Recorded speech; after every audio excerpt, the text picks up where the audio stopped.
امبارح والله كنت في الشارع، وامي رنت عليا 90 مره. انا قلت في نصيبه، قلت لها نتصل بيها. ايه يا ماما عامله ايه؟ قالت لي الحمد لله. قالت لي تعالى على البيت بسرعه. في ايه يا اما؟ قالت لي في فار في البيت. قلت لها يا نهار اسود، ده جه ازاي ده؟ قالت لي لا والله في فار في البيت وتعالى بسرعه. هروح اجيب انا مصيده من الشارع من عند اي جار لينا، وانت بقى هات لانشون وانت جاي. قلت لها حاضر. قلت لها انت محتاجه حاجه؟ قالت لي اه هات لي فينو. قلت لها خلاص هجيب لك فينو وانا جاي. قالت لي خلاص بالمره نجيب اللانشون للفار، وناخد حته فينو ونقوم حاطين له حته اللانشون في الفينو ونحط له في المصيده. قلت لها ايوه، نحط لها في وسط رغيف الفينو شويه كاتشب ومايونيز. قالت لي ايه ده انت بتتريق؟ قلت لها ما اقول لك ايه يعني، هتعملي للفار سندوتش يا أنا مش فاهم كده بصراحه.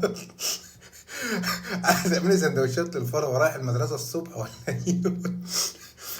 ايه طيب يا خفيف، هات اللانشون وتعالى. قلت لها حاضر. دخلت السوبر ماركت، بقول للراجل السلام عليكم. قال لي عليكم السلام. قلت له عايز لانشون. قال لي عايز نوع ايه؟ قلت له عايز ازبل نوع. عايز بص لي كده، قال لي في ايه يا فندم؟ قلت له والله عايز ازبل نوع، شوف انت النوع عندك وهاته، لو عندك لانشون بالقطط هاته. قال لي لا ما عنديش. قال لي طب ليه يعني؟ قلت له انا عندي فار في البيت يعني، عايز لانشون للفار.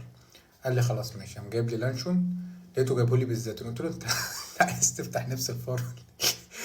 قال لي هو ده اللي موجود والله. قلت له خلاص كتر خيرك. خدت اللبشون ورجعت على البيت بقى. شلنا بقى الترابيزات وشلنا كل حاجه بقى، وقعدنا ايه بقى نحارب مع الفار. ادور عليه الاول ما لقيتوش.